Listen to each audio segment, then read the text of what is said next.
Welcome to the launch section. We have the beginning of every one of these Hatecasts. Now, guys, Riot is BOGO. Buy one, get one. And we have a 25% off code that will get you 25% off your entire order in honor of preseason football. Preseason 25. Preseason 25 is the discount code that can get you 25% off at checkout over at www.casandpain.com. If you signed up to our newsletter, which you can find in the description box below, you would already know that. But some new information for those of you subscribed to the newsletter. This episode, we have Ryan Skellie back. He went from physique all the way to bodybuilding, and he's gained quite a bit of weight. He's gained quite a bit of muscle, and he's kind of making the transition, and he's finding some things out, and he's experimenting with some different things, and I don't know, the guy's just a fantastic interview, and that's what we have for you today. That being said, he will be back for another episode. So stay tuned for that and enjoy the show.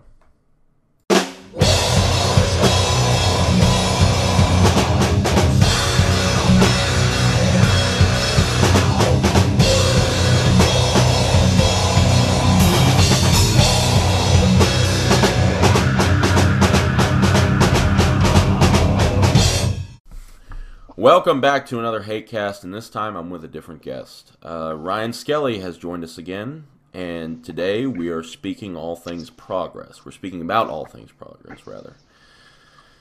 So, Ryan, tell us a little bit how your recent show went. Recent show, I did the first one I did pretty much on a two week prep.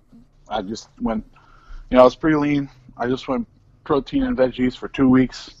Minimal cardio. I mean, it didn't come in looking real great. I think I took, third out of 3 in the supers because, I was about 6 inches taller than everybody else.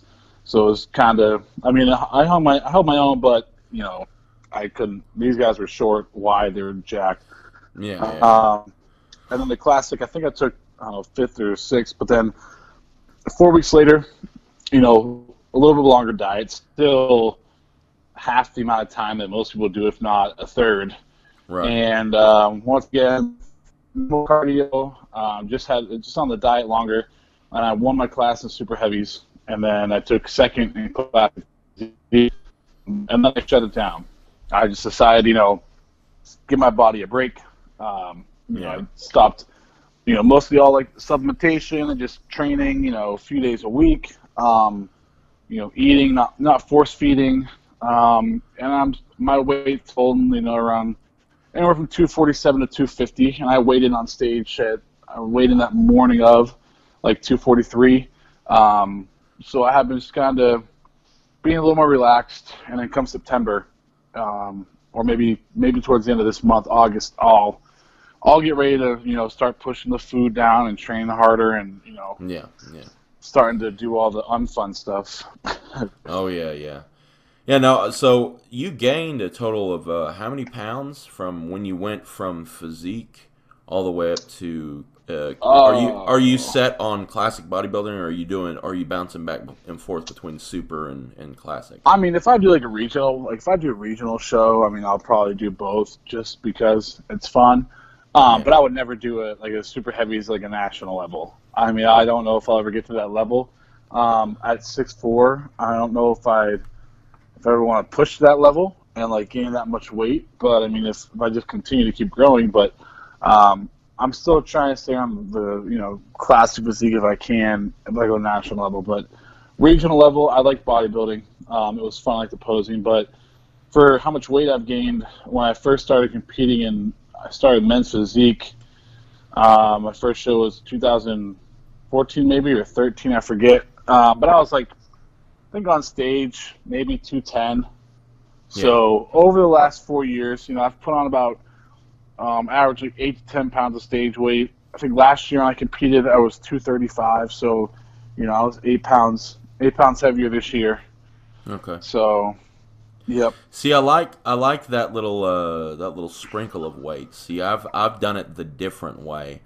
I've actually gained some body fat. I was 239 when I stated on the Hatecast that I was going to bulk, and now I'm up to 277. And if if you guys know anything about weight gain, like you can gain 8 to upwards of 15 pounds, and you really won't feel the weight. You'll feel better. When you start getting over that, you start feeling heavier, less athletic. And I'm there. Now, mind you, it all has like a silver lining. Like when I cut down again, because I plan on getting upwards of 300, maybe 310 towards the end of the year. When I cut back down again, my body is going to go through a dramatic change. And that's something that I kind of needed to do at this point in what I'm doing, because I'm going to actually start competing up with you on the stage there. And we'll see if we can't get a show done together. That might be fun. Yeah, it would be fun. But it's funny you mentioned like 300, 310, because I mean how tall are you? I'm 6'5". Yeah. Yeah, so you're about, I think I measure in at like 6'3.5". I just say 6'4". I don't say, I'm 6'3.5" without shoes. Like people ask me, I say 6'4". But yeah, I was.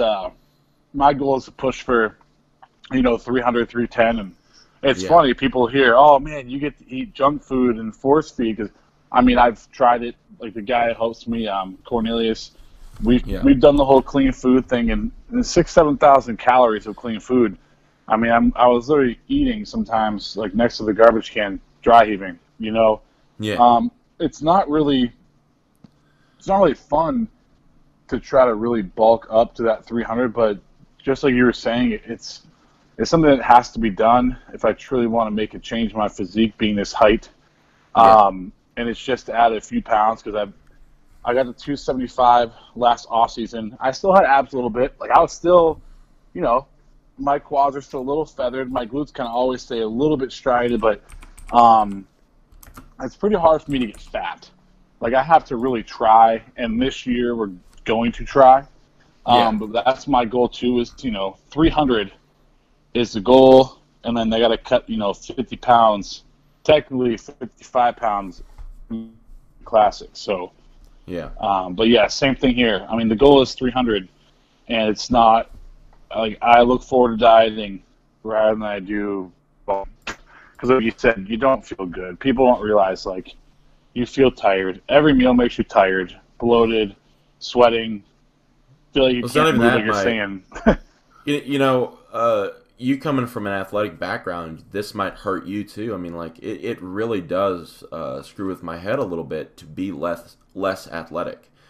Oh yeah. And I just got a dog, my little rescue here, Thor, and I wanted to teach him how to run alongside you, because that's something I do enjoy, running outside. It's primal, it's barbaric, it's all, and I'm saying that in the nicest possible way. It's one of the most athletic things you can do. Run outside, do hill sprints. I've actually wanted to find some stairs nearby so I can do stair sprints as well, kind of, because I'm getting heavier, and that's less impact and all that stuff. But it's an awesome feeling just running along with the dog. And I can't do much of that, and it really is a mind screw, Oh yeah, definitely. It kind of got me a little bit. I remember one time we had like an assembly at the school or something, and they had like a dunk contest, and they're like, they knew I could dunk. But back when they saw me, when I first started teaching there, I was 240, like 250, like I'm now 245, and I could get up and two-handed alley myself. I could, jump out of the gym, and they're all trying to make me do it. And I'm like, I'm 270 pounds right now. Like, I don't know if I can even get the rim. So I went like in this back gym, and I kind of warmed up. I dunked like 2 or 3, and I was sucking wind. I was sweating in a matter of like 10 minutes. And I was like, man, this really kind of sucks. Like, this is not, I mean, I still was able to dunk, but like the next day, walking on the steps, I'm like, man, why are my knees a little sore? Like, you do definitely lose that, the athletic ability. And that's something I had to I'm going to have to do it again. Just kind of accept, like, okay, I'm not going to be able to move the way I want to move necessarily. Oh, yeah, except when it comes to pushing that weight, though. That's the thing that I noticed as well. Before I was kind of on a maintenance level of strength. I was getting stronger, but I was getting stronger slowly. Now, I started this very, very severe bulk, and I've started getting ridiculously stronger. I mean, my numbers are all going up, and I'm almost... I think I'll be able to hit 700 deadlift this by the end of this year. We'll see, though. 405 bench. Well, actually, I want to hit... This is a funny little social media thing, but I want to go in a reggae hat to the gym. 420, bench 420 for 4 reps. I think that would make some good social media content. Oh, yeah. That'd be pretty good. But it's just one of those things where my strength is just climbing so rapidly. But, you know, what I suggest to everybody who's looking into gaining weight is one thing that you cannot be afraid of is gaining a little bit of body fat. You know, muscle is extremely hard to build. Muscle takes a long time. Sometimes it's like watching paint dry. Losing fat, not so much. Now, don't get me wrong. You don't have any problems losing fat, do you? No, because you're kind of so regimented in it now. Yeah, I can lean out. Like I said, when I do those preps, like I used to always do those cardio. I mean, I could have been leaner, but that wasn't the goal. I didn't want to strung out, but I didn't do cardio. Maybe 15 minutes a day. I just made sure I would take X amount of steps per day, but yeah, I wasn't doing, an hour and a half of cardio a day, and I wasn't killing myself because I can lean out quick. It's putting the weight on is what's hard. So that, yeah, for me, losing weight, being taller, just being active all day on my feet with my job, it's not hard for me to lose weight. It's my lifestyle makes it hard to really put it on, and that's why, it's not like I'm eating just junk food, but the only way for me to put on that weight is, eating McDonald's maybe once a day or every other day or stuff like that, just to get, and how can I get in 2,000 calories easily? Well, eating 4 McDoubles, that's easy. Like, that's not hard. That's easier than eating a bowl of chicken and rice, I remember I was 275. I would eat my 6 meals a day, and then Cornelius, the guy, helps me, like 5 nights a week. I eat a pint of Ben & Jerry's. Yeah. Afterwards, and my weight wasn't really budging, Well, so. I'm jealous, but when it comes down to it, it's like something we can kind of talk about is somebody who is trying to gain weight and who sees one of those stall points. What would you suggest that they do? I mean, my answer is, of course, going to be always more food. I know that's kind of a cop-out, but and people are tired of hearing it. Now, I've talked to a lot of guys who can't gain weight, and they all say, well, I eat so much. Well, eat more than you're eating so much. I know. Well, everyone says, yeah. Everybody thinks they eat like a beast, but they don't. They don't. And then you ask them what they're eating. I'm like, oh, well, I think four times a day. I'm like, you need to eat, 6, 7, 8 meals, and they have to be meals. Like, you should be full every time you eat that meal. I mean, that's the only way I could gain weight. And another thing, too, is, like, when I was kind of in a plateau, once again, the guy helps me, Cornelius, him and I, we kind of, we work together. We share ideas with each other. He doesn't just say, okay, you're doing this.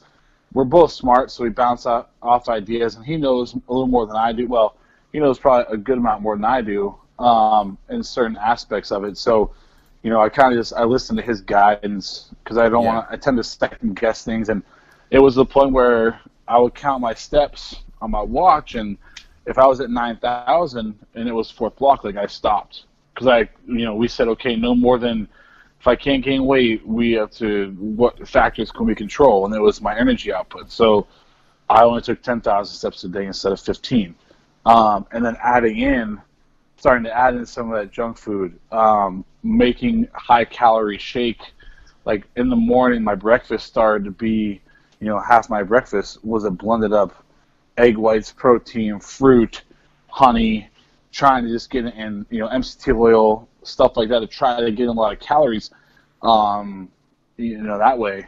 So those are little tricks you can do is, blending up your food if you have to, because literally chewing gets old. I had not got to the point of like where I'm blending chicken and rice and stuff, but for breakfast, I blend it all together. And honestly, like you said, don't be afraid to put on some fat. Don't be afraid to eat some junk food. And people, they get so caught up in this. It's because of social media. I have to have abs year round. I have to be lean. That's great. And if you don't want to grow, that's fine. But I don't care. Anybody says, there's no way you're going to, you might grow a little bit in the beginning, but you're not going to substantially grow while keeping a six-pack and veins in your midsection. It's not going to happen. I mean, I believe you should never lose the outline of your abs. You want to keep your body fat in check as much as you can. I mean, you don't want your stomach hanging over your pant line, but you can't be afraid to lose, lose your abs and, get a little bit of lower back fat, within reason. Because, I mean, as you know, it does get harder the more fat you put on, if you decide to diet down, let's say for a show or just in general, it's going to take a lot longer to diet that off. Now, see, without doing a crash diet. I think, I'll be honest with you, I think that's highly individual. I mean, so yeah, there's people like, and I'm bringing up people our height, right? So Greg Colbacks, you know who he is, right? Yep. Oh, yeah. Big guy. 420 in his off season. 330 in his contest shape. Now, that's 90 pounds. He cut 90 pounds. Now, I'm not saying he's the general Gen Pop, but, Lou Ferrigno, 6'4", 315 in 1992. Yeah. Those are some big guys. I mean, and when you think about those, when you're cutting, is it necessary to get 90 pounds of absolutely not weight? Because think about it. When you first start a diet, let's say you get to 310 or I get to 300, right?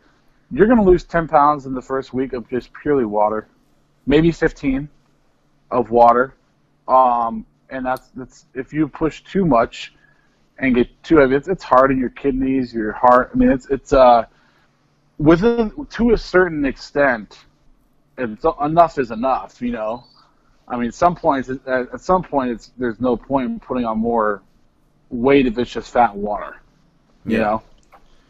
No, I completely agree there. Some people, it's hard for them to gauge muscle gain. Like, I know for people like us, we have to gain, 8 pounds to notice a difference, 10 pounds to notice a difference, versus someone who's like 5'5". And that's another thing, too. We talk about how easy fat loss is and all this jazz, but when it comes down to it, we also have more calories to play with. And that's something people don't realize, too, is if you are on the taller side, in order to... And, calories, macros, whatever you use for energy. I know not everybody counts calories. I personally do. But whatever you do, we do have more food to play with. And that means that sometimes, in order to bulk, just like you were saying, we have to eat a little bit dirty. Now, I'm not saying, I am not saying go overboard. I'm not saying get kicked out of a buffet, right? I've been there. I've been kicked out of a buffet before. Yes, it happens. Look it up. But, when it comes down to it, don't be afraid to have that pizza. That's another thing. If you have kids, that's great because they shove things in your face to try all the time, too. If you go to Sam's, if you're bulking, go ahead and try the free samples. Little simple tips and tricks like that can make a huge difference. Now, when it comes to food-wise, I do have a question. So, do you eat mainly clean, or do you? I mean, what percentage of your diet is what people would be considered clean? And I hate that term, but just for argument's sake. Honestly, when I was bulking before, I mean, it was still I have 6 meals a day. That's just what I would do. I would add in the ice cream at night. I might have 2 cheat meals a week, but all my meals was, chicken, rice, potato, ground beef. I would sometimes, which I stopped once I really started forcing the food down. Like I would do pasta with like with a light little bit of like marinara, maybe some hot sauce. Cause I mean, pasta and rice, I mean, they're fairly similar. But It's all carbs. That stopped. Yeah, that stopped because the pasta would just get so filling. It was easy to chew it to get it down, but it would just, for some reason with me, it just filled me up a lot more than like rice. But pretty much, yeah, I would do rice, potatoes. I have to do oats or cream of wheat. I would do that just because that was easier to get down. But like I said, at nighttime, my last meal, until I started doing the ice cream, I would make a shake. I would do like a cup of egg whites, a scoop of the Kraken, usually the honey graham I like. That's my go-to. And I would do like 2 bananas, ice. I'd do some honey in there, peanut butter. I make a 900-calorie shake, sit in the edge of my bed, force it down, be blown out of my mind. My girlfriend would just look at me like, what the hell is wrong with you? Why are you doing this? And just lay in bed bloated and then just fall asleep. And it was the only way, like that last meal, because I ate, all my meals were clean, so-called, and literally I would just blend it all in a shake because I didn't want to eat. I was not hungry at all, but I knew it had to get done. And there were times like, if just like life, especially with teaching and coaching, sometimes, all right, I have to, with it being the off season and I am bulking, if I've got a game, I have to be here, then have to be this place really quick. If I happen to, forget a meal, or if I just don't have time to eat or something, or if we're on the road to a game, I would get, there's like a hibachi place right by the school. Like I would just order steak and rice, like hibachi, pick it up, go back to the school to work a game or something, or do like Subway and get like a foot long or something like that. But that's like, I guess you'd call that dirty, I guess. I mean, most people think a sub is healthy, but I mean, that's besides a scheduled cheat meal, that's to the extent, so yeah. It wasn't easy. I always add spinach and stuff like that when I'm going to Subway on my sub, because I'm a big proponent of vegetables. Now, Jamie's on the opposite end, as he stated before, but I believe that's because vegetables give him some issues. That's the thing. My diet sounds a little bit similar to yours, except mine's a little bit dirtier. I eat breakfast cereal all the time. Like, I'm talking about the sugary, just garbage breakfast cereal, Yeah, your point, actually, take that back. Post-workout, when I was bulking, I would do, like, a cup of rice. I would do 3 ounces of chicken. I would do a scoop of protein, and then I would do cereal. So I would get like 200 carbs in post-workout, 50 from rice, and then I would do like 150, and I would have a bowl of cereal. But that was the only time I would do that was after I lifted post-workout. See, and that's one thing I wanted to ask you too. I see a lot of guys. I am not. I like higher fat than most people do. Like, I take anywhere from 15. I actually like more towards the 35% of my total calories coming from dietary fat. Mm-hmm. Whereas a lot of people nowadays, it's kind of popular to either go to one extreme or the other. So either you have like very, very extremely just bottom barrel necessity fat, and then high carbs, right? Like a lot of competitors are doing nowadays. Or you have the competitors that go keto all the time, right? Yeah. Where would your diet fall into play there? Honestly, it's pretty balanced. I mean, my protein was always trying to be, probably 300 to 350 grams of protein. Yeah. My fats were probably around 20-25%. But it's all pretty balanced. I don't do like, one massive extreme compared to the other. I do believe, though, if you're trying to add weight, I mean, obviously fat has more calories than carbs and whatnot. So, and fats are easy to get in. Like I said, you can do MCT oil. It's easy to eat almonds. olive oil, stuff like that. It's easy to get fats in if you can also cook with them. So that's another easy way to get calories in. So if you're bulking up, your fats might be higher than 20% or 25%. You might be like on your end, like a 35%, because it's just going to allow you to get more calories in and not be as full and as bloated and feeling like death. Well, right now I'm getting an average of about 5,000 calories a day, right? Mm-hmm. And that is going to increase, I'm sure, to about 6,000 by the end of my bulk, right? Now, when it comes to, something I wanted to ask and something I'm trying to get a consensus on, because this whole 6, 7, 8, 10 meals a day thing, does that work for you, is it not just me? That doesn't really work well for me, that whole 6 meals a day thing. I've just gotten used to it. When I went on vacation this past week, I think we ate 3 meals a day, ate when we were hungry. I had drinks every day, and Krispy Kreme maybe. Yeah, that was pretty good. I had some Krispy Kreme. I came back later because I didn't keep those 6 meals a day, and we were walking a lot, and I trained like once because I wanted to break mentally to get me refocused. But yeah, if I don't eat those 6, 7 meals a day, it's hard for me to keep my weight up. It's I can maybe do 4 and just do 4 huge meals, which in that regard too, if you think about digestion, if you're having really big meals and if you have 4 or 5 instead of 7 or 8, it just gives you a longer time frame between, which could help with digestion. Might make you feel less bloated, but it just depends. Like. Yeah, and that makes sense. It's just, you just gotta make sure those meals are big enough. See, because whenever I eat, I usually end up having like a pregnant food belly. Yes. You've seen that Instagram girl. She did that reveal a while ago where she says, "This is what I look like after I eat." Yeah. And you see her before she eats, and she's shredded, and she has a 6-pack, and then she eats, and it literally looks like she has a beer gut. Now, I get that same thing going on. Oh, I do. Oh, are you kidding me? I'm bloated.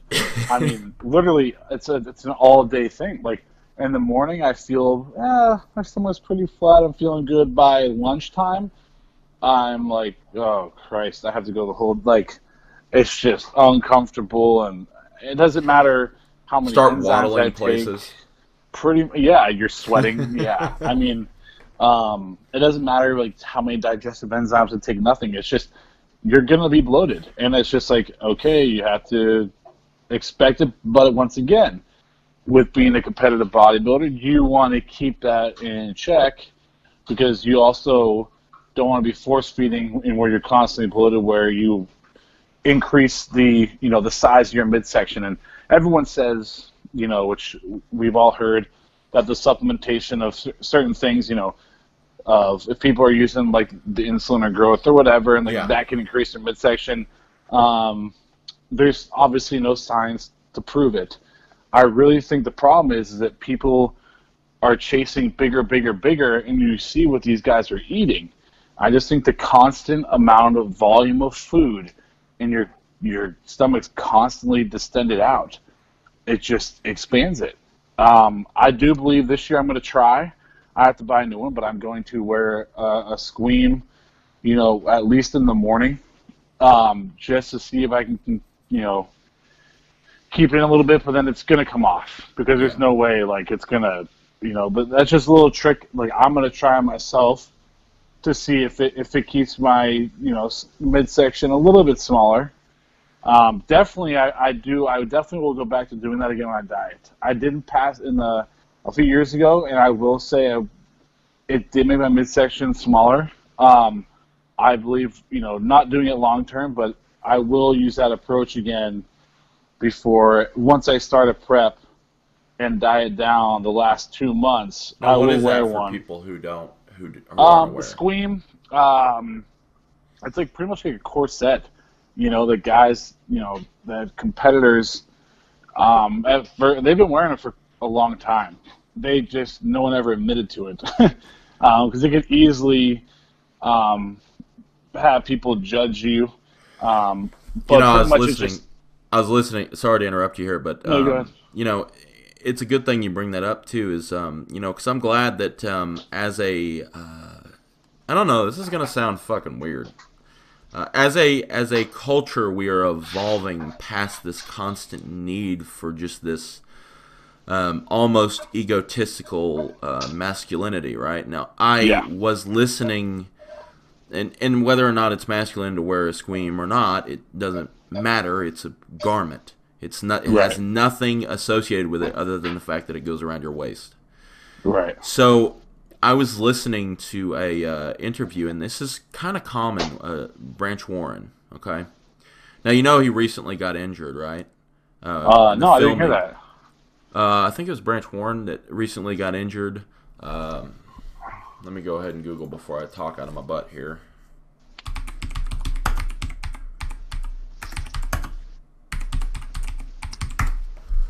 Hold on just a second here. Yeah, it was. Okay, I'm dumb. Yeah, so Branch Warren got injured on the set of Generation Iron 2.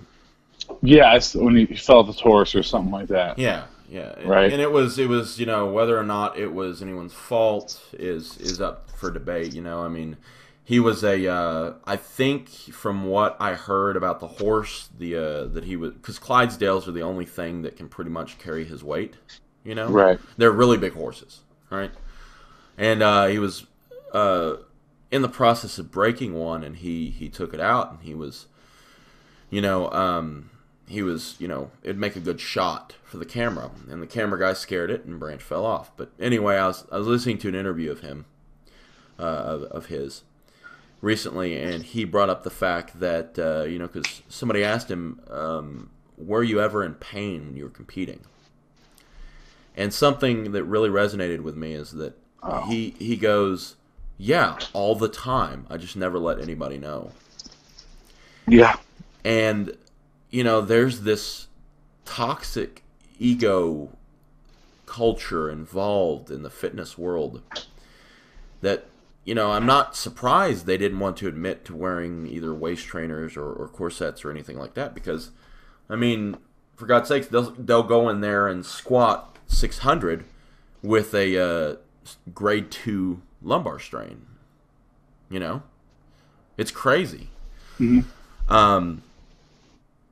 But it's interesting because, you know, I had always wondered what went on behind the scenes there, how they kept those tiny waists and stuff like that. Is that, now, I know that Phil Heath in particular, and I know he's genetic freak, he's not the best example of anything, he is the gift. There's a reason he's called the gift.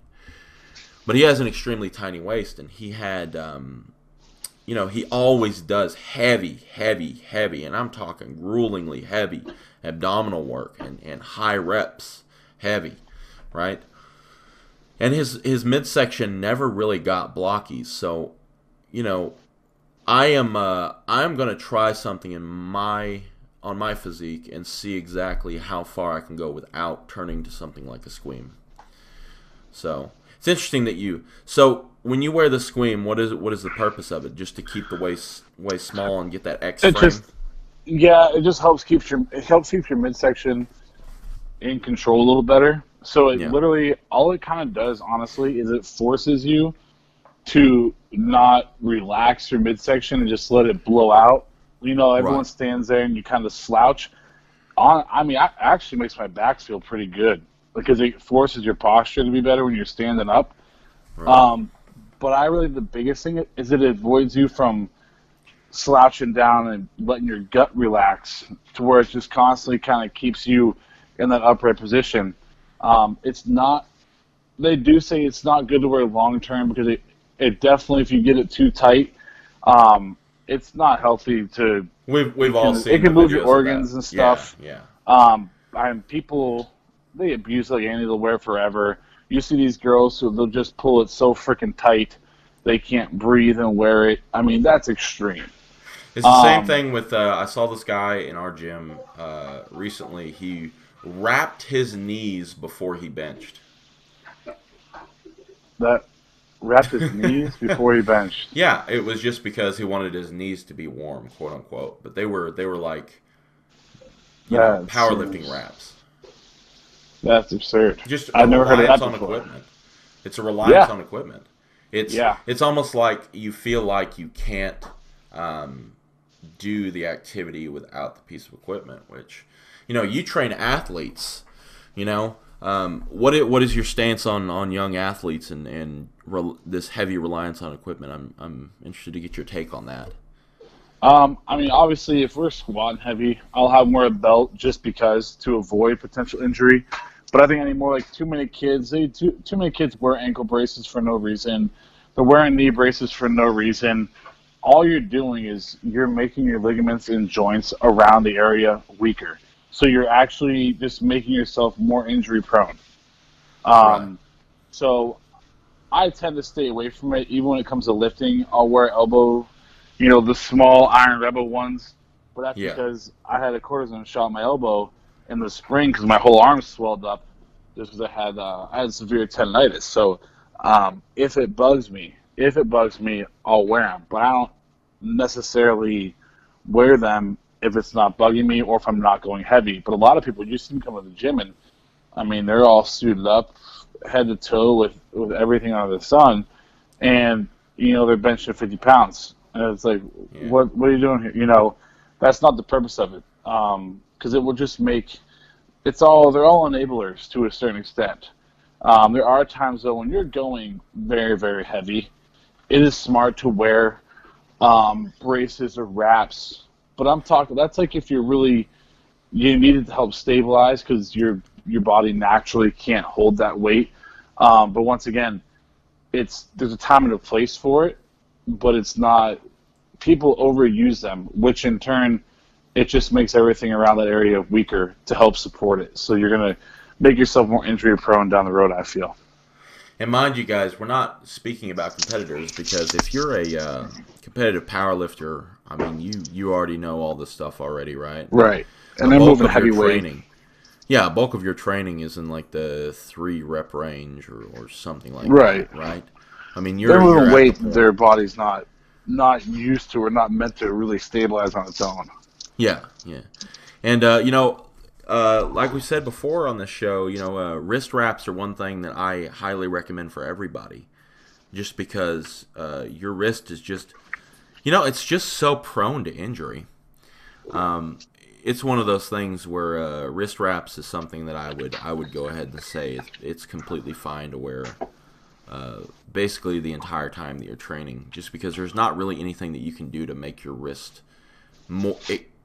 more rigid to the point where you can you can protect your knees a lot by building up your hamstrings, by building up your quads, by working your calves. Guys, please train calves. But your wrist you can't really do much for in the ways that in some lifts, the way that they if you go heavy enough, the way that it puts it at risk. So, but anyway, back to the subject here. Man, we get off on tangents. So you plan on doing that, and what do you plan to get up to on this bulk? Like I said, my goal earlier, I mentioned the goal was 300. And that's with making sure, I'll stay up on blood work just because when you start pushing the food and the weight that much, make sure my blood pressure, doesn't get too high. A way people can do that, if you're going to bulk and you're going to put on a bunch of weight, it's extra strain on your body. One trick that I use is hibiscus tea. You just drink it, twice a day, and that actually will keep your blood pressure down, help with cardiovascular. Has a lot of health benefits.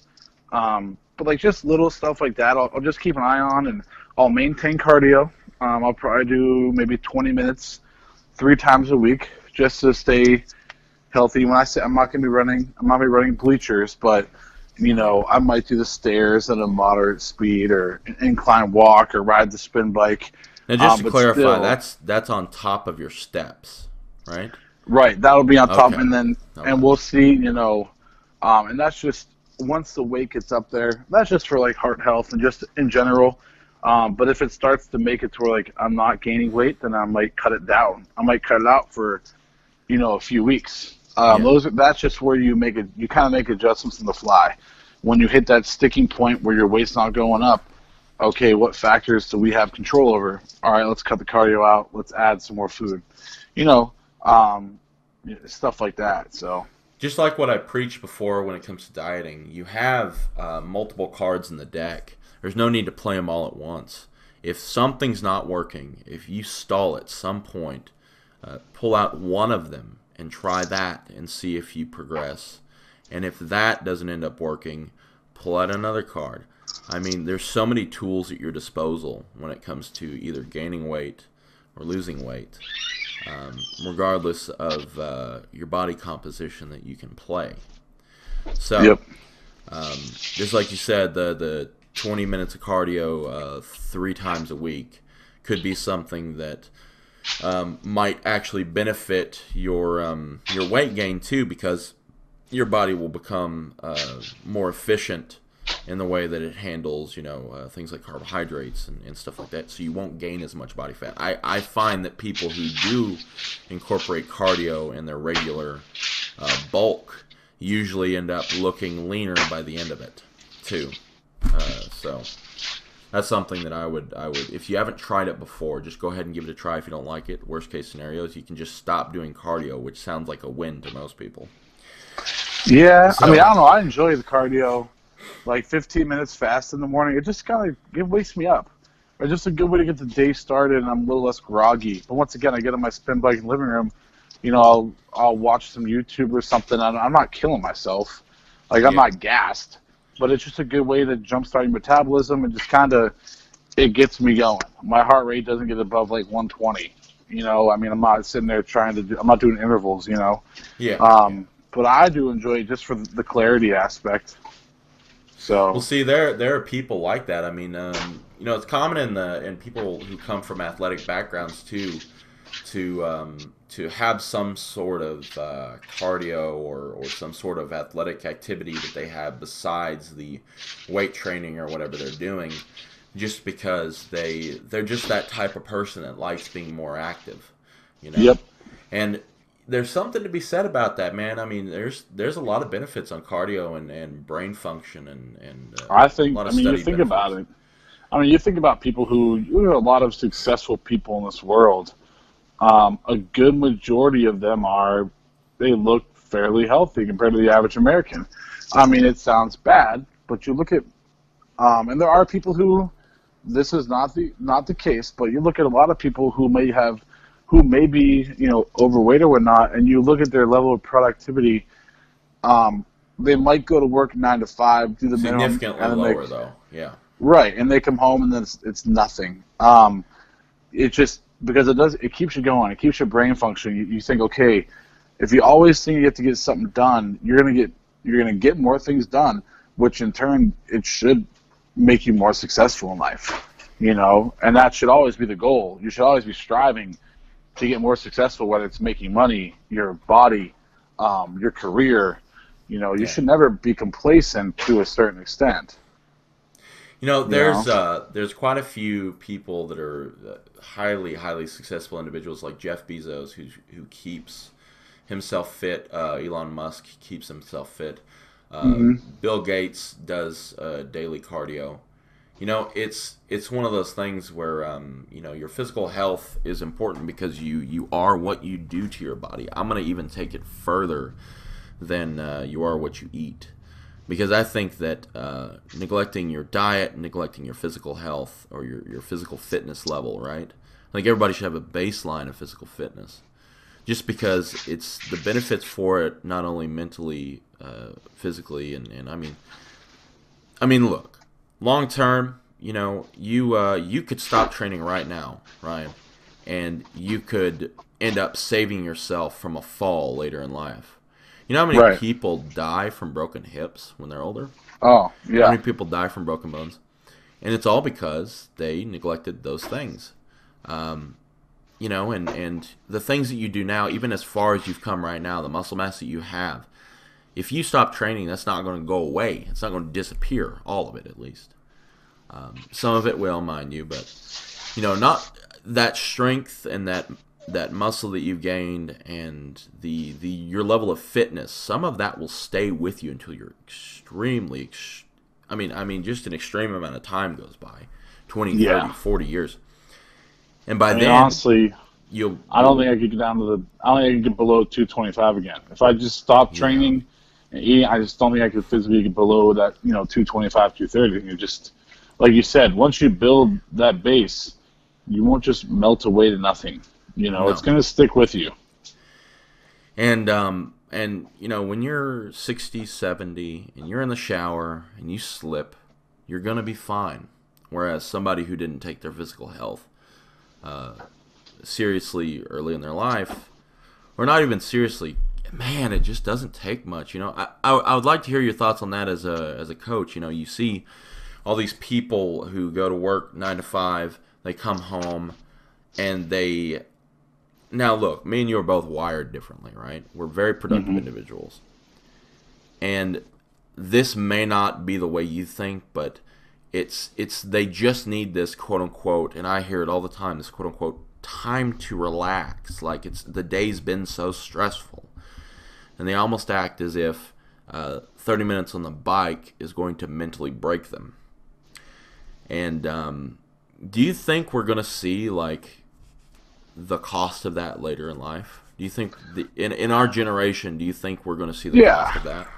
I think we already are. I mean, you look at the healthcare system. As a teacher, my healthcare, the cost has gone up because more people are going to the doctor. I think if you look at the debt that we're in as a country, a lot of it's health related because people are getting more and more unhealthy and they just go to the doctor for a pill. When a lot of it could be resolved by simply just doing a half an hour, 45 minutes of activity a day, and they would feel better. That'd be their relaxing time. The mental clarity, you feel after just doing cardio or going to a class doing like a Zumba, or you don't have to go and squat 500 pounds and lift weights balls to the wall. Just doing some physical activity, you release the stress, you release those endorphins, and you will actually feel better after. And people don't realize that. It sounds bad, but I work at a supplement store, part-time, and I had a lady come in, a couple weeks ago, and she was, very overweight, and she asked me if we had any product that can give her energy, but she has high blood pressure. And I said, well, there's nothing out here that can give you more energy because any stimulant factor is going to increase your blood pressure. You already have high blood pressure, it's not going to work. I said, maybe there's some herb, there's some B12 and stuff. I said, but she goes, I just need to get the energy to be able to exercise. And I told her, I said, if you just focus on the diet and you force yourself to exercise the first week or two, you will have more energy. You will feel better. You won't need these added vitamins and supplements to get energy to do it. And she was shocked. And it's almost scary to think that's not common knowledge anymore. People they want to resort to something, a supplement or a pill, and supplements are great. They're needed, but not to that extent where, people, they need to be active. It will relax them. It will make them feel better. And it sounds bad too. I mean, I don't want to sound, we weren't being judgmental by any means, but my girlfriend and I went on vacation this weekend to Myrtle Beach, and everyone's saying, wow, you guys are really jacked. And I told her, I'm like, man, and we don't think we're in good shape right now. We're not peeled, and we're hard on ourselves a little bit, and people are making comments here and there. And, we just kind of looked around. I guess you could say people watched, and just between the two of us, not in like an arrogant or arrogant way, because I don't feel that way about people. Yeah. But we were just looking around, and we're like, man, isn't it shocking that in this hotel and walking around all of Myrtle Beach, we're the most fit-looking people here. Out of all these people, there's nobody else. And it makes you sit back and think of damn, what has society come to? It's just, now that having muscle now or being physically fit, you're actually judged more than being out of shape. You know, eating healthy at family get-togethers and stuff like that.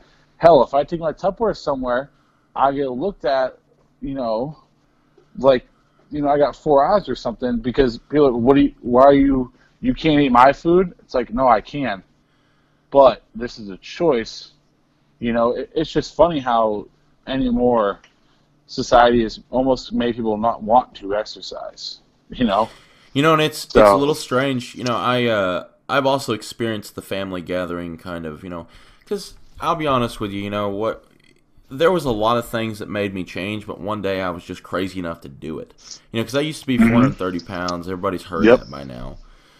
But, you know, one of these days I just decided to do it. Something crawled up my butt. I don't know what it was. It was a bunch of different things, right? But mainly it was just me looking in the mirror and going, oh no. So, you know, with that being said, what I ended up doing is calorie counting. Now, the reason why I calorie count has nothing to do with any thing that the doctor told me, because doctors at that point were actually suggesting the Mediterranean diet. Yeah, and they have found that calorie counting specifically is there's more dropout rate, right? Mm-hmm. And that's true. It's kind of weird to me because all it is it's literally like, all right, I got to go, you know, log into my bank account, see how much money I have left. Oh, rent's due, pay rent. Now I have this much left. Like, it literally is that simple for me personally, right? Yeah. But that's one thing that I had to do, and because of that, I was at the point where I wouldn't try any. Now, since then, I've learned to guesstimate if I'm at a gathering or something like that, and I can have a little bit of something.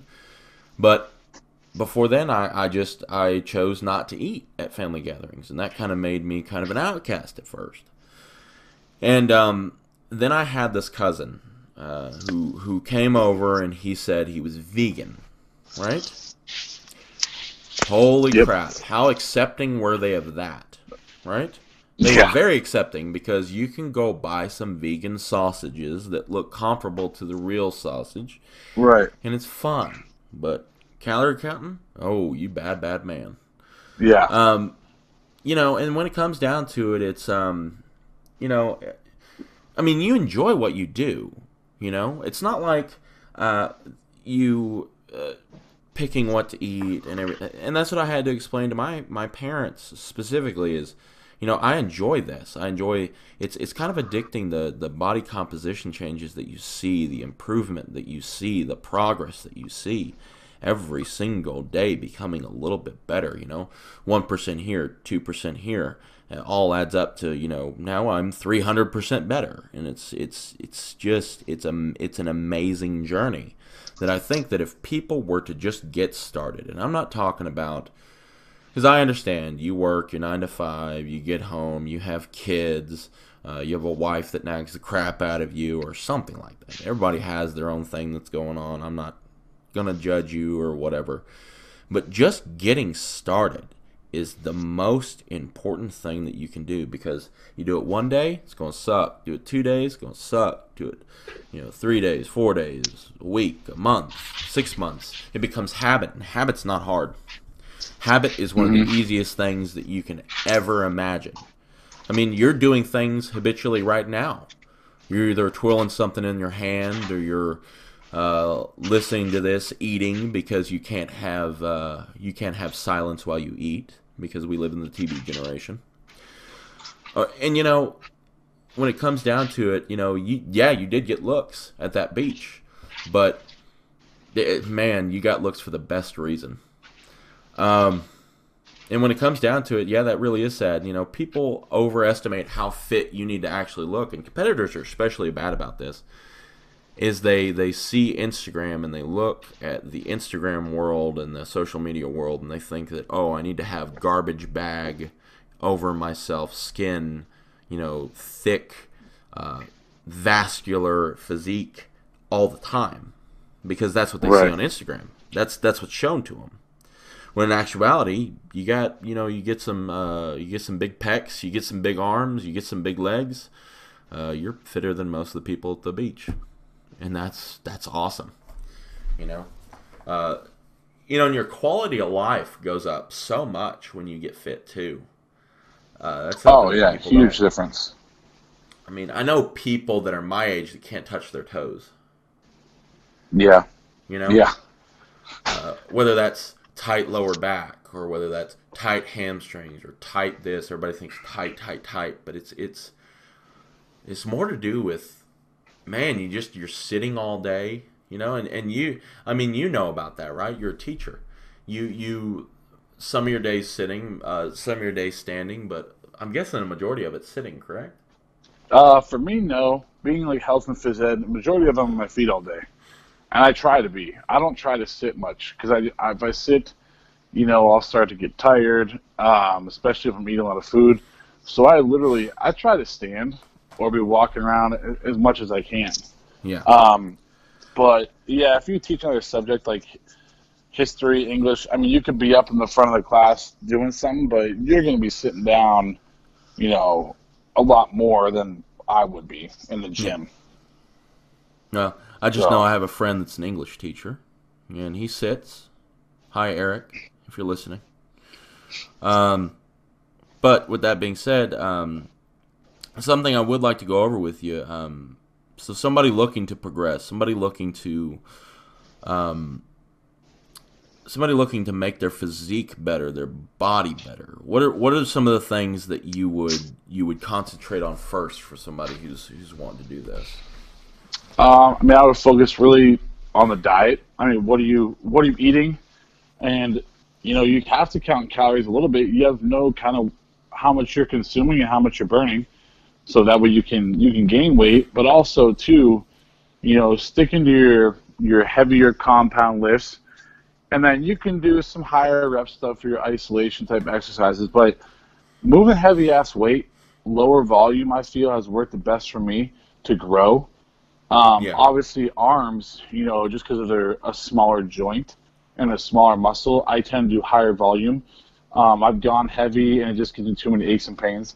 But regardless, like your back, your legs, move some heavy ass weight. It's not going to hurt you if you do it right. It'll only, build more mass. You'll burn more calories, the more muscle mass you have. So when it comes down to dieting, you're going to be able to eat a little more food than normal because you have more muscle, which requires more energy. So you'll in turn, burn more calories at rest. Yeah. So that way, but then again, when you're dieting, someone's like, oh, you're eating 500 carbs. Right, but I still feel like shit. Even though you're only eating 100, I'm burning through this 500 like nothing, know? So people don't need to realize that doesn't go hand in hand either. Not everyone can have the same plan or do the same thing. But if you really want to gain weight, you really want to change your physique, you got to focus on what you're eating, making sure you're consuming the adequate amount of food, and then just stick to, basic heavier lifts, a lower volume approach, anywhere from 6 to 10 maybe, and then you can mix in some high volume maybe at the end of the workout. But you go high volume all the time, you're just going to burn more calories, expend more energy, and you're going to just continue to kind of spin the wheel. And also what I do is you can incorporate an intra-workout shake. Do some carbs intra-workout. There's been times I'll drink 100 carbs and eat a Pop-Tart like during my workout just to get more calories in while I'm training, Yeah. So that's a good way too. Yeah, and that's something so let's go over that a little bit. People are afraid to eat during their workout, or people are afraid to consume calories or energy during their workout because they think that it's going to have some mystical effect on their body that's going to either stop them from gaining muscle or stop them from gaining or losing body fat. What are your opinions on that? If you're trying to lose weight, obviously you should not be having like an intra-workout carb drink or eating. But if you're trying to bulk up, drinking your calories intra-workout, it's only going to help fuel your workout. It's going to continue to allow you to lift a little longer It's going to increase recovery, which in turn increases muscle size. And like I said, it's just an easy way to get more calories in because you're going to be a little thirsty during the workout, a little bit hungry. But, for me on a leg day, I've got to kind of watch how much that I consume because my stomach's going to get nauseous, But, I'm a big believer in intra-workout when it comes to when you're bulking, to get those extra calories in, to increase recovery, allow me to give a little more energy output. I don't get as fatigued. But when I'm dieting down, I keep it in, maybe until 6 weeks out or so, and then I'll cut it out. Maybe I'll do some BCAAs, intra-workout then. But, no, I pretty much stick to carbs, and I use True Nutrition's Pepto Pro intra-workout. Carb drink, yeah. Yeah, with the carb drink, intra-workout, and you could do a protein shake if you want intra-workout with some carbs, and like I'll sometimes eat a Pop-Tart because that's light. It's an easy one Pop-Tart's like 35 carbs. It's just easy to get down, and it's just if you're trying to bulk, just another way to get more calories and more food in. Now, something that I've found, because I'm also a fan of the intra-workout drinks, and you guys are probably someone out there is going to scream when they hear this, right? But I have a food processor at home. So what I've started doing recently is I've started getting like a little bit of the vanilla Kraken and actually grinding up like Reese's Puffs and just throwing it in there, right? Yeah, it makes this wonderful chocolate peanut buttery vanilla just taste explosion, and it's awesome. There's nothing wrong with that. I mean, you get your carbs in there, you get your sugars in there, so it's intra-workout, not going to turn to fat. I mean, that's a good little combo you got going there. But that's something that I would suggest. Let's go ahead and divert a little bit to the cooking portion of this, because something people don't realize is that if you learn how to actually cook or have these little recipes that you have, it can make a world of difference too. Yep. Something that I've found that's a quick way of adding calories, like especially because I'm bulking right now, adding calories to my meals is actually cooking with butter. Another thing is like I said, using a food processor to grind up things, put them in shakes. Also, you had mentioned homemade weight gainer shakes, right? Yep. So yours is bananas, a little bit of protein powder. Whatever. I've honey. done oatmeal, in the morning, oatmeal blended up, whatever I got to get within reason. Like I said, I'm not grinding up ground beef and rice, but no. The fruits and stuff like that, and it just helps with digestion a little bit. Like those are little tricks, Yeah. I think when it comes down to the cooking, though, one is everyone says, "Oh, I meal prep for a week," and I'm like, "Then you are not eating enough food, or else you have a big ass fridge and a lot of time on Sunday." Because if I were to meal prep for a whole week, the amount of food that I would cook, it would take me hours, like 6 hours. Like it'd be so much food. So I got a bodybuilder's best friend out in the garage. We get a deep freeze. Oh, well, that's so convenient. I can't say much, but yeah. I mean, I just for freshness too. I mean, I'll do the. So do I. Yeah. I'll cook. Yeah. I have a rice cooker, but usually, I'll cook on Sunday, and there's a good chance by Wednesday, I'm making some more ground beef or some more chicken. Right.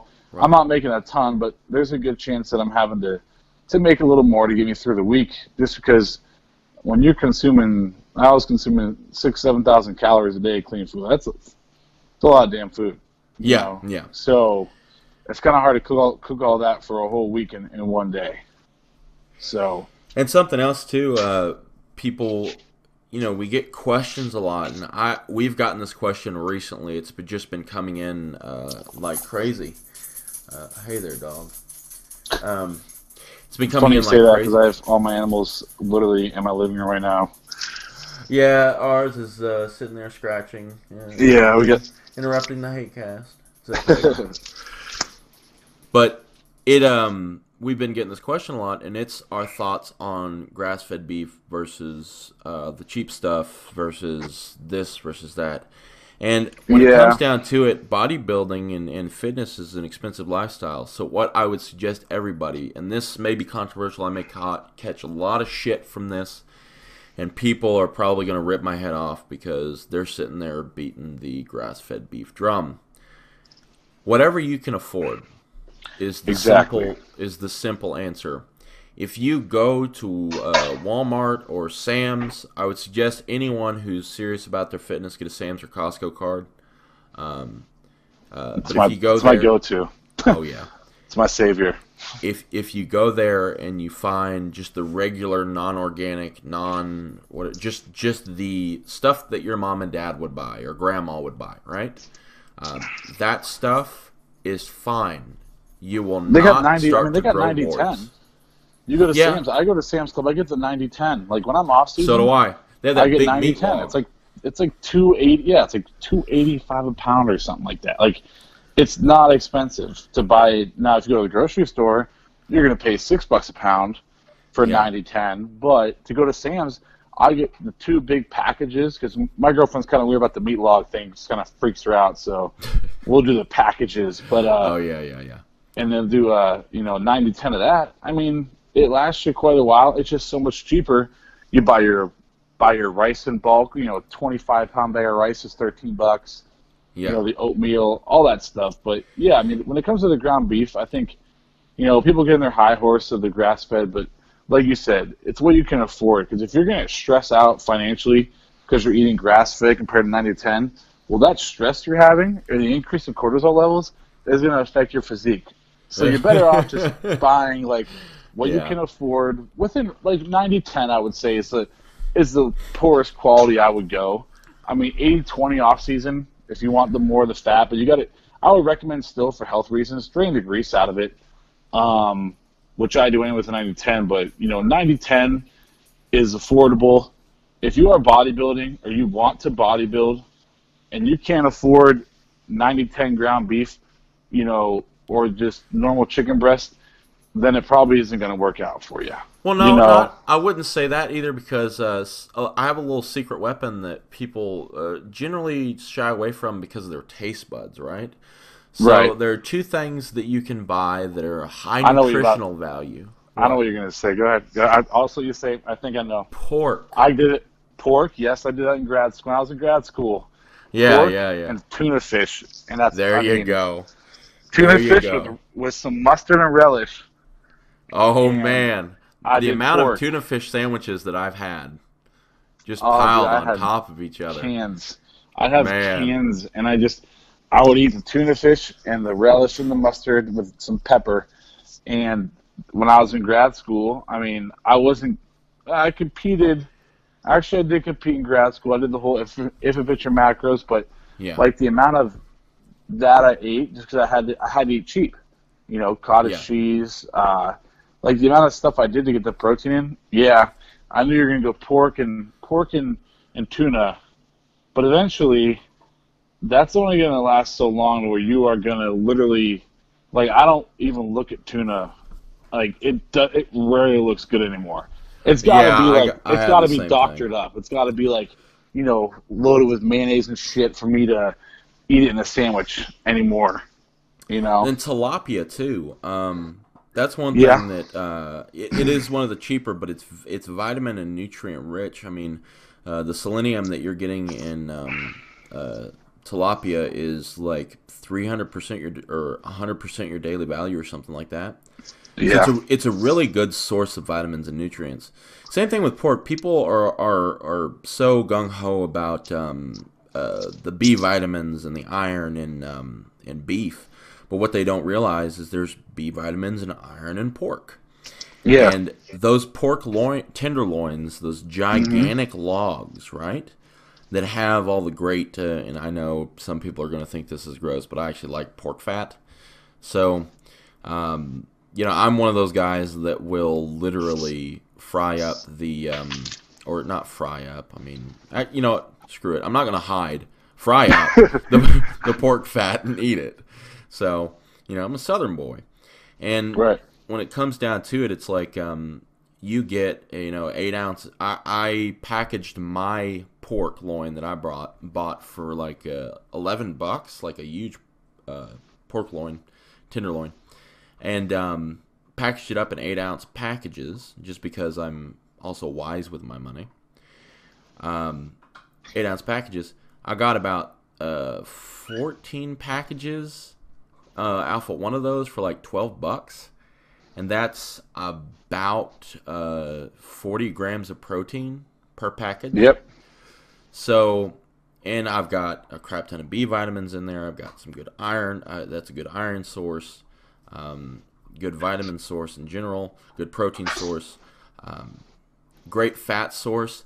A little bit high on saturated fat, but that's okay. You're not going to die. It's okay.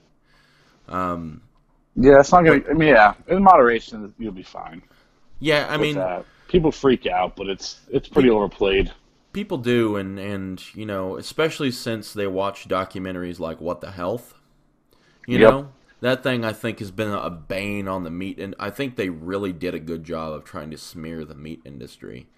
Yeah, or you can do that one with the girl. She died from drinking protein, but she was literally drinking. That's unfair. Like what, like a tub a day. She was drinking like 6 shakes a day or some asinine amount. It's like, no. See, she had something wrong with her. So that's right. That's right. She had a health condition. Yeah, she had a health condition. So what ended up happening is her body didn't. I forget what it's called, but process the protein. It didn't like process or digest it right. Yeah. Yeah, her body filled up full of ammonia. Mm-hmm. And she got she was like full of ammonia, and she just croaked. Really sad, really sad. The mother, wrongfully so, tried to go after the supplement company that obviously but she lost that. Oh yeah, so, I mean, but it got enough. It had that one little headline though. Oh yeah, girl dies from protein. Everyone's like, oh my god, protein is terrible. No, see, I knew that'd kill you. Yeah, man. Exactly. Yeah, it's just if like you knew anything. If you knew your ass from hole in the ground, you know it's not going to kill you. You know, and this might be a little bit of controversy that I'm going to stir up here, and sorry, Wayne, if this happens, but there were those couple of, and I know this is I have major respect for our soldiers and everything, but there were those 2 soldiers that died, I believe, from Jack 3D back in the day, because they had undiagnosed heart conditions, and they had, they took like 3 or 4 scoops of the stuff while they were going through basic. Pretty out of shape guys from what the story, Anyway, so, I mean, the supplement industry is constantly just being smeared and smeared and smeared by people. It's constantly being attacked. And long story short, I'm always going to preach whole foods over supplements because, there's something to be said about that. Even though I use our Kraken protein every day, I still have multiple sources of animal protein in my diet. Yeah, I do a shake a day, which reminds me of my Kraken's getting low, but I do a shake a day. Sometimes 2 if I need to. If I don't got time for a meal, but the most shakes I will do in a day is 2, just for digestion. And people don't realize the process of chewing the food. Yeah. And, you actually absorb more nutrients that way and aids in digestion. Constantly drinking your protein, you won't get full digestion. It's also a little hard on your kidneys, but, 1 or 2 shakes a day is fine. People take, 4 or 5 and think, I'm just take protein shakes all day and not eat. It's going to bite you in the ass, but they are definitely needed because I know people definitely get your don't eat protein enough. requirements in too when you're eating 300 grams of protein. Exactly. That's when I start to go through, like when I bulk up here more and increase my protein intake, that's where I will admit I'll go through a little more of the shakes where I'll maybe do like 2 shakes a day, and that's just to get that protein in. And if I'm making those higher calorie, shakes, but like when I'm dieting down, it's maybe 1 a day because at that point too, I'd much rather eat my food because I'm hungry. Yeah, yeah, And just for digestion, I'm not, there's less things to worry about, less issues. But yes, people don't realize. I mean, the protein shakes are good because a lot of people, they don't eat enough meat in the day. It's mostly a carb-based diet. So yeah. having that protein shake in there once or twice a day at least helps you, get some protein in the body, which has benefits. So, Yeah, speaking of which, while we're on the subject of, because I know we got off of it a little bit, but I'd like to bring it back. What are some good carb sources that you would suggest? carbs. I mean, I would stay really away from anything with sugar. I recommend too, like taking someone commented on our Facebook page yesterday. I think Ed commented, and I kind of commented a little more detail underneath, but like taking the Predator product, like actually like before breakfast to keep blood sugar down a little bit longer, before bed, and then obviously like if you do like pre-workout, but when you can have that product with your bigger carb sources, carb meals, but the sources you should be focusing on, I like to stick to potatoes, rice, oatmeal, cream of wheat. I will do pasta. I will have bread once in a while. Like one thing I kind of like to do right now, I go to the store and buy these chicken sausages. They're kind of, there's like maybe 3 grams of fat. It's just chicken, but sausage. There's like 12 grams of protein, so I might do 2 of those with like 2 buns. Maybe twice a week, maybe right now. But I try to stay away from bread for carbs, unless it's when I am bulking. I will do English muffin, like on top of a side of the oatmeal or something in the morning, or a bagel, just because you can only consume so much protein. I mean, so much oatmeal, or so much cream of wheat, where it's like, okay, it's easy to eat a bagel real quick, Yeah, you will. Speaking of being bloated, that's one way to Yes. get to bloat city Oatmeal. is oatmeal. Now, Oatmeal will destroy you it's a for that regard. fantastic carb source, and Right. for anybody out there in the know, it's also very cheap. Yeah. Also, when it comes to rice is one of the most valuable things that as bodybuilders we can, and anyone related in fitness can take advantage of, because rice is just incredibly bottom barrel cheap. In fact, I have a friend who is so serious. I mean, he has to. Let's see, his diet's up to like 8,000, 9,000 calories a day, and That's absurd. yeah. Yeah, he's another guy. He's 6'7". He's a competitor. I'm not going to mention his name in respect, but he's a member of a certain forum that I'm a member of. But he's 6'7", and he goes through about 9,000 calories. He's currently weighing in at about 360. But he goes through rice like it's going out of style, and what he does is he actually gets it shipped in from a different country. Something that people don't realize is, a lot of our food prices are highly determined by cost of living and the U.S. dollar, or the value of the U.S. dollar, or whatever.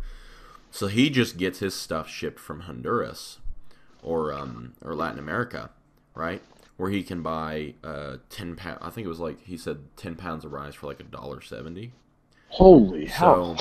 And then every year he just buys a $200 or $300 pallet and has it delivered to his house. That doesn't go bad. I mean, it's right. It's not going to go bad. Right. It's rice. And so every once in a while he'll get a bag that is not exactly great. Right. But when you're buying that much, who cares? Like. Yeah, no. Even in stuff you buy over here, it's still. I mean, you can occasionally get a bag where it wasn't processed without all the creepy crawlies in it.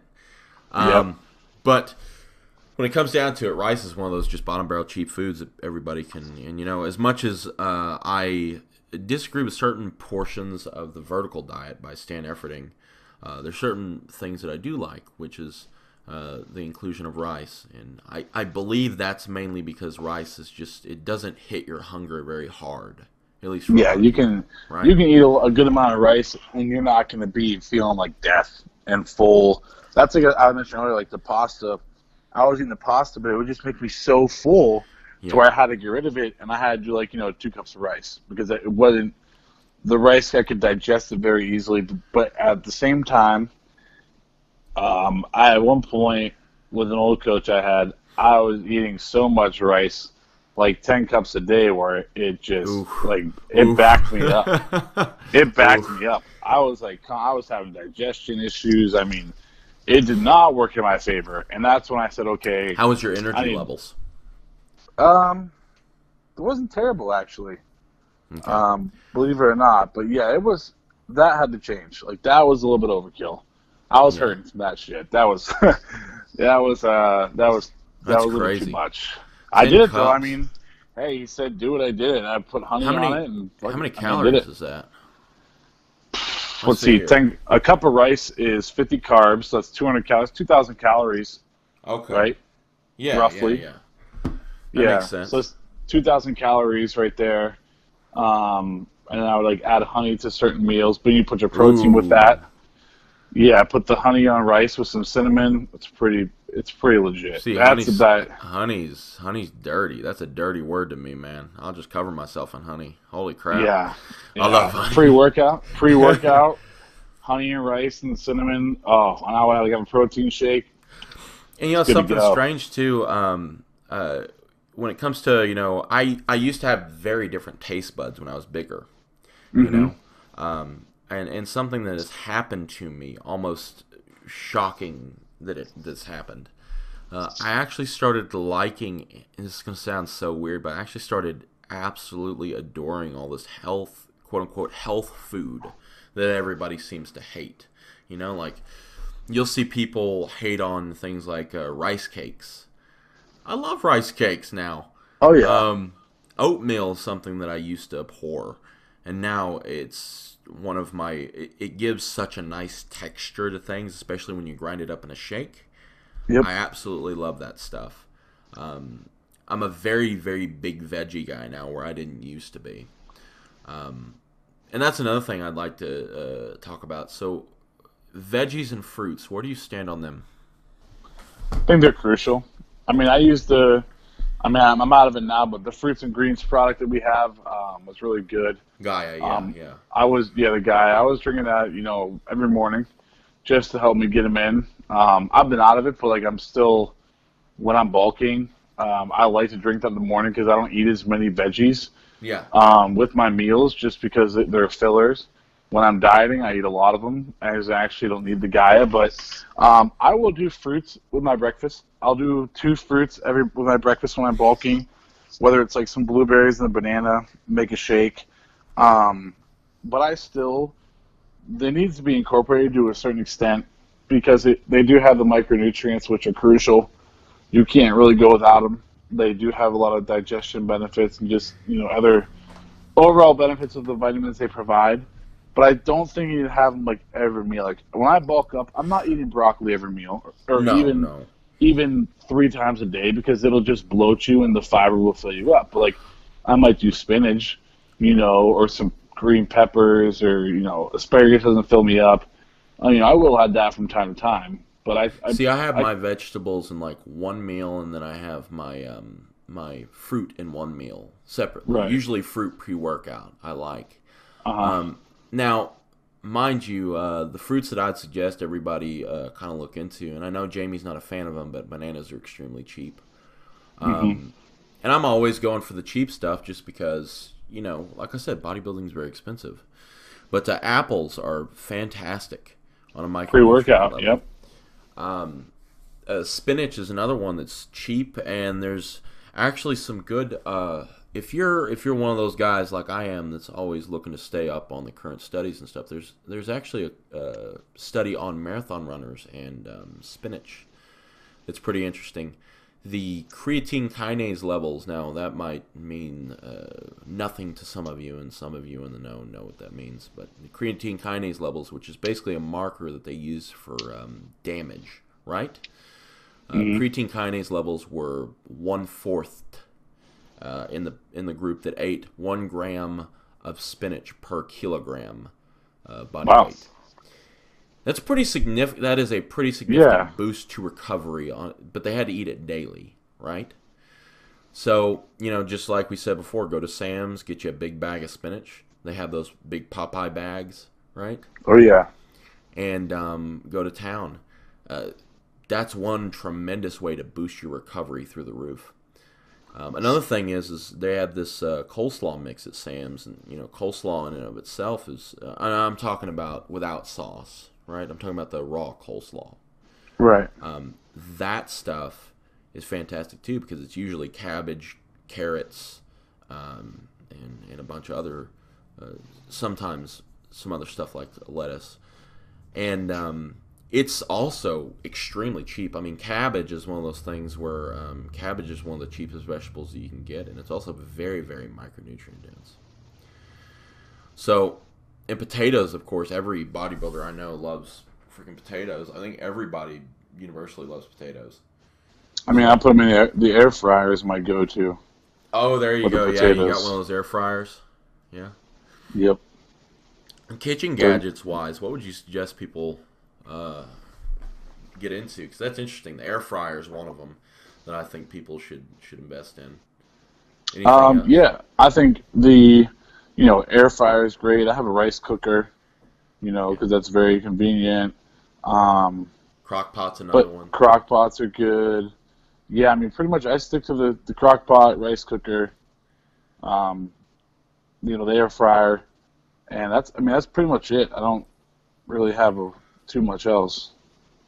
Now, fat sources. What would you say would be some good fat sources that people can add? I really, almonds, avocados. I think just plain MCT oil is one of my go-tos. Walnuts. I wouldn't eat too many peanuts or like cashews. You can in moderation.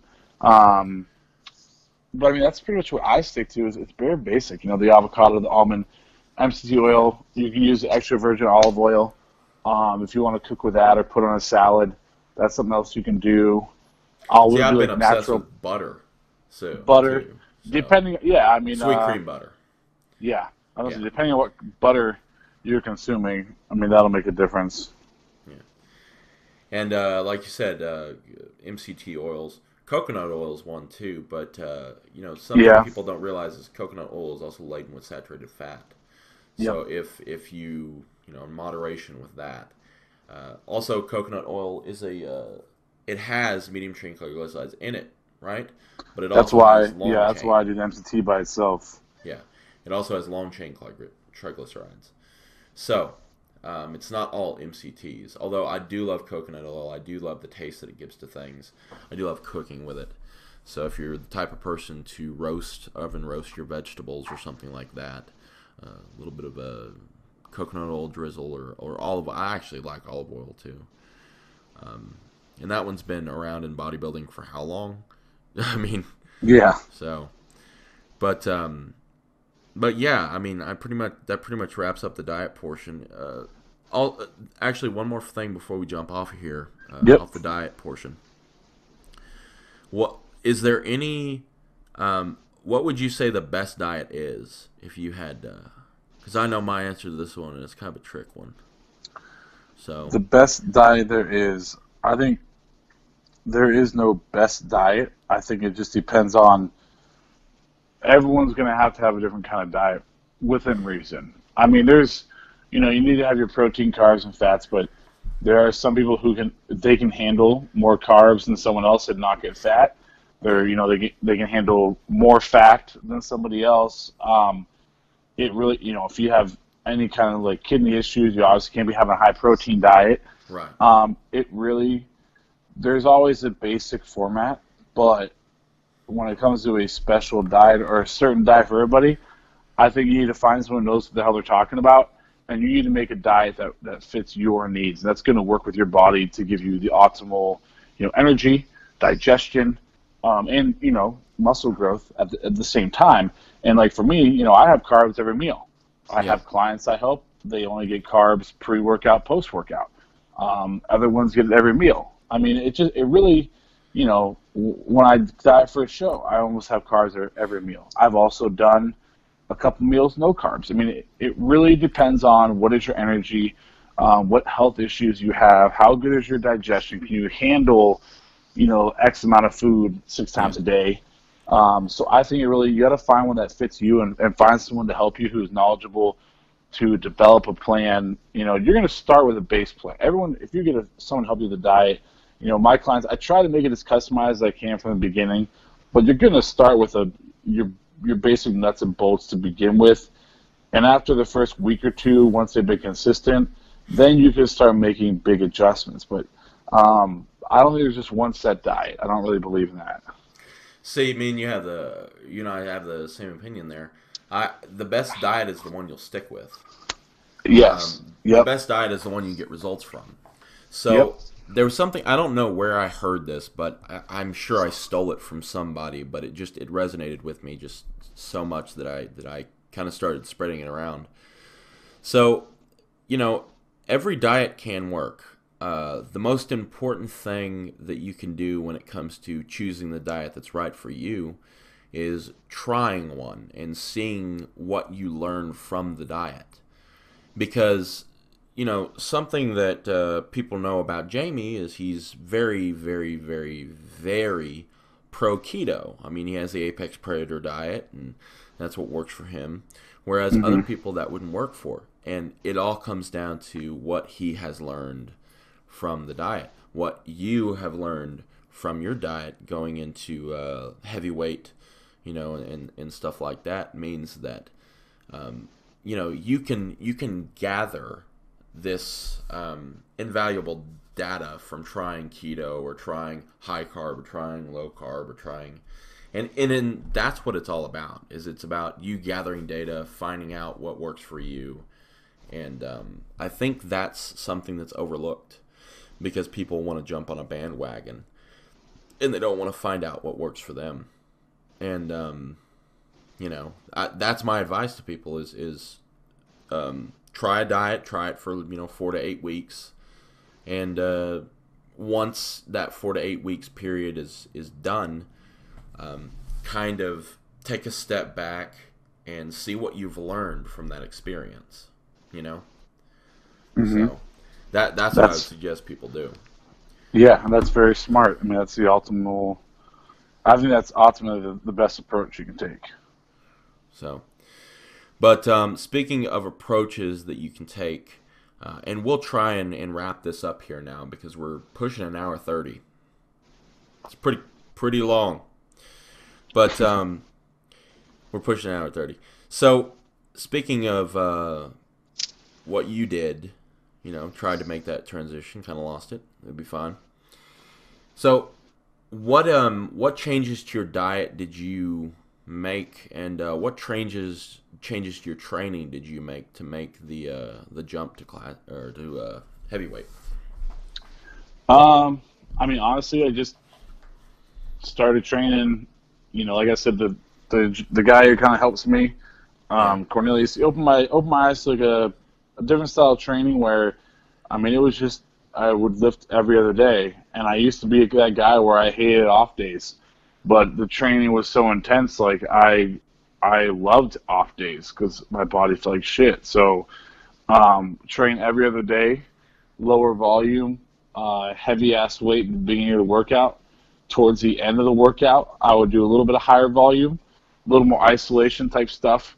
An example might be like I might start a workout with heavy barbell rows, and after I warmed up, and then I might finish off the workout doing a superset of 15 reps on lat pull down with a straight arm pull down. Yeah. And that really worked the best for me. Moving the heavier weight, lower volume, mixing a little bit of higher volume towards the end, and honestly training less. 4 days a week, and just really focusing on getting in the gym, training, and then getting the hell out of there and eating, and really forcing the food down and trying to actually, if I train, as long as I train hard, it would work because I would get, optimal rest to recover. But if people say I work out, I train and lift 6-7 days a week, unless that is your only job and you sleep multiple times a day, you are not pushing yourself hard enough because your body would not be able to withstand. And Your if central you are, nervous it's not system, sustainable. right? It's not Yeah. sustainable. Your central nervous system cannot handle that. So, if you're working out 6, 7 days a week, you need to kind of reassess what you're doing. You're kind of just spinning the wheel. You know, you're that hamster just constantly running in the wheel because you're not going to make any progress. You're not pushing your body to the limit where you need rest. So more rest, less work. And when it came to the diet, honestly, for the first time, I was just force feeding. I was just Yeah. making myself eat. And I've gained weight every year because I just increased calories, every year. So I mean, I'm ready to get back on the wagon of increasing the food here, trying to increase the weight, but because I'm getting to the point now I'm pretty hungry all the time. So it'll be time here to start pushing heavy again. Yeah. And then a week later, you'll be done with it. But, Exactly. the Yeah. food anyway. Maybe a week later. Yeah. Probably a day. But, so you plan on getting to about 300 by what time? I'm not really putting a date on it. I want to try and Just do going it. for the weight gain, yeah. I'm just going for the weight gain, trying to be as healthy as I can with it, and see where I can. I'm not going to put an exact date because I don't want to force it too much. Yeah. No, I mean it's a good thing you're doing this too because this may be a controversial opinion, but I think that everybody needs to go through a significant weight gain at least once in their fitness career, right? In order to maximize the amount of muscle in their frame. Yep, and that's what especially for guys like us, that's why tall, I lanky. decided this year. Like I told my girlfriend, I'm gonna give it one. We gotta give one big hard push. Yeah. And then once you've got a just this significant weight gain and the judges, and you come back and I'm sure you've run into the same judges, right? Oh yeah. Yeah. Yep. So they'll see that improvement, and that's something that the judges love to see in bodybuilding. It gets them excited They notice to go to it. work. Oh yeah, they notice when if you're someone who they see every year and they notice, wow, you put on 8 pounds. You're looking at your difference in physique. They respect the hard work. And here's a little secret too. It may actually help you place higher. That's something people don't realize is there is that human element when it comes to judging because these aren't robots saying, all right, his chest is 1 inch bigger. No, it's all bodybuilding is 100% subjective, right? 100%. And when it comes down to it, these judges, when they see you put in that hard work, when they see you push yourself to the limits that they thought were your limits, and then you break past them, I mean, it's a fantastic thing, and judges absolutely love it, and that's why they get into bodybuilding judging most of the time anyways, because they have a love for the sport, love for the environment, love for the competitors, love for the entire thing that is bodybuilding. And when they see those improvements, it gets them excited, and it gets them excited for you. And then you have, competitors also that you see at those events that you see year to year, right? Yep, and they compliment you, and you hopefully you can compliment them. Hopefully they put on some, some size, and because those who do it, they know, the hard work it takes to do it.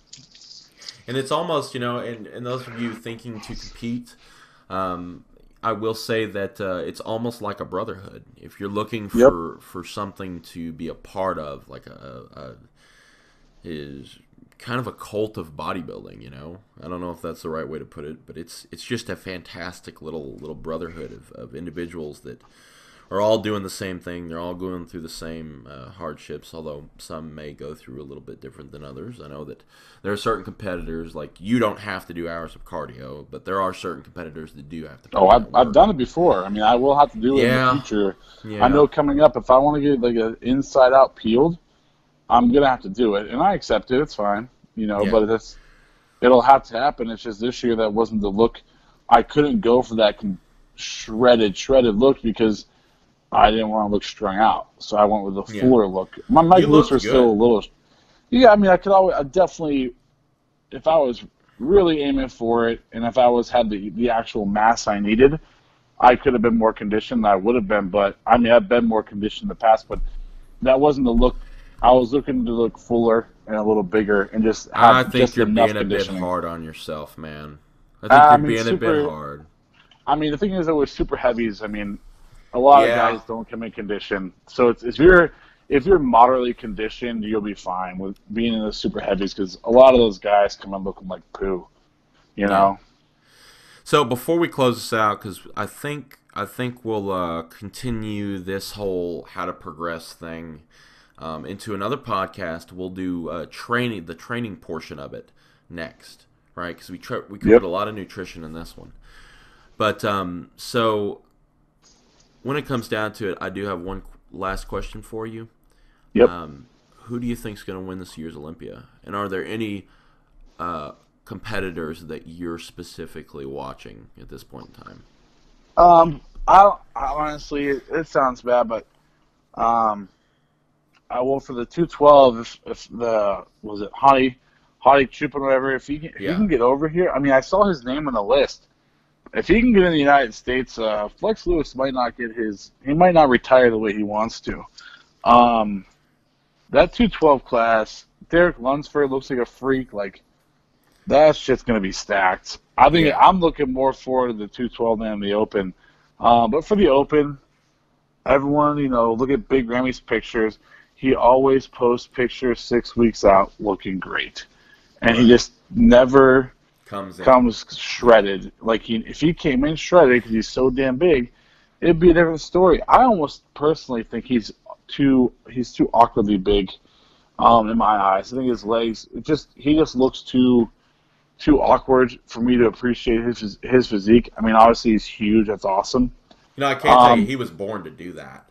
right, right. But Yeah, I really think now that Phil Heath too, he had his hernias or whatever, an issue fixed with his gut, which would kind of hurt him last year. Um, I I see him taking it again. I don't really see anybody right now I have an who opinion on that, man. Do you think he had a little bit of a reduction done? he very well. I mean, why not? Yeah. I mean, shit, why I not? think Right? I think that he had the hernia. We know he had the hernia for sure. We He know had that the, that's the something. hernia and something else that was really severe, actually. Right. But I think you know what I think that he really because I think the last time there was somebody who called him out and I think he got a little bit defensive there, and I think that he knew that if he didn't get that midsection in check, especially this year after Yeah. all the controversy about guts and that's been talked about, even with Arnold Schwarzenegger, he came out saying like it looks ridiculous and all that stuff, right? Yep. I think that he may, and I may be wrong, but guys, pay attention to his midsection this year because I think it would make sense for him to get a little bit work done to kind of have that little extra edge. Now that might be the pessimist in me, but I do think that he'll win again this year. I I do. do. I think I think people look good, but there's just, he doesn't post pictures really, and there's something about him by himself. You're like, okay, but when he stands next to people, like everyone talks about, it's that 3D element where you're just like, in damn, awe. Yeah. like how do your arms? They look like balloons. He is not like dry and like grainy hard, but you're just like, damn, it looks like you have balloons all over your body. Like, how is that? And I How's mean, that he even could be, possible? yeah, I mean, Yeah. he could be adding things to make that happen. Who really knows? I highly doubt that he's always had that look. Um, but No, yeah, but I it's mean, a different. Just like I was it's a explaining to different look. Jamie. Just like I was Yeah, explaining to Jamie, like those guys up there in the open, and regardless of what you think about them, right? Because open for you and I may look different than open for somebody else because of our weight. right. But those guys in like the open who are the big Ramis, the Phil Heaths, and everything like that, they own almost they own being a freak. Like Bader Budai has that whole camel crew over there. He Yeah, has the guys basically sleeping for 12 hours a day, getting up, training, eating, and then what he literally wants them to do is lay down and watch TV for the remainder of time that they're not. I mean, recovery is just so... They have such an orchestrated life in order to become the freakiest of the freaks. You know, Big Rami's over there. He's the one that's over there with Bader Budai. Yep. And, you know, they're just on another level of freakiness. And that's what people watch the Open for, is they watch the Open for that element. And any way that they can look that way, they're going to do. I mean, they're going. And that will never go away. People will always want to see the freak factor. Yeah. They'll always want to see. They might not want to look like that, yeah. but they'll want to see that.